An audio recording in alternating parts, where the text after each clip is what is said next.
بسم اللہ الرحمن الرحیم۔ السلام علیکم ورحمۃ اللہ وبرکاتہ۔ حکایات شیخ سعدی رحمہ اللہ تعالی علیہ۔ کہتے ہیں کہ ایک بادشاہ تھا، اس کے دربار میں ایک قیدی کو پیش کیا گیا۔ بادشاہ نے مقدمہ سننے کے بعد اشارہ کیا کہ اسے قتل کر دیا جائے۔ بادشاہ کے حکم پر جب پیادے اسے قتل گاہ کی طرف لے کر جانے لگے تو وہ شخص غصہ سے بادشاہ کو برا بھلا کہنے لگا۔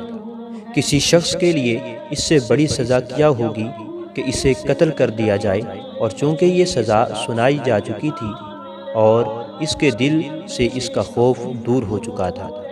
بادشاہ نے جب دیکھا کہ وہ شخص کچھ کہہ رہا ہے تو اس نے اپنے وزیر سے پوچھا کہ یہ کیا کہہ رہا ہے۔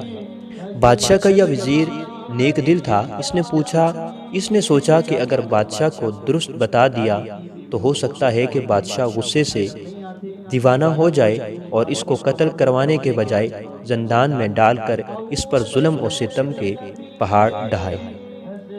تو اس نے بادشاہ کو جواب دیا کہ حضور، یہ شخص کہہ رہا ہے اللہ ان لوگوں کو پسند کرتا ہے جو غصے کو ضبط کرتے ہیں اور لوگوں کے ساتھ بھلائی کرتے ہیں۔ بادشاہ یہ سن کر مسکرایا اور اس نے اس شخص کو آزاد کرنے کا حکم دیا۔ بادشاہ کا ایک اور وزیر جو نیک دل وزیر کے خلاف دل میں حسد رکھتا تھا، وہ بولا یہ ہرگز درست نہیں کہ بادشاہ کے وزیر اسے دھوکے میں رکھیں اور سچ کے سوا کچھ زبان پر لائیں، اور کہا کہ حضور، یہ شخص آپ کی شان میں گستاخی کر رہا ہے۔ بات سن کر بادشاہ نے کہا اے وزیر، تیرے اس سچ سے جس کی بنیاد بغض اور کینے پر ہے، اس سے تیرے بھائی کی غلط بیانی بہتر ہے۔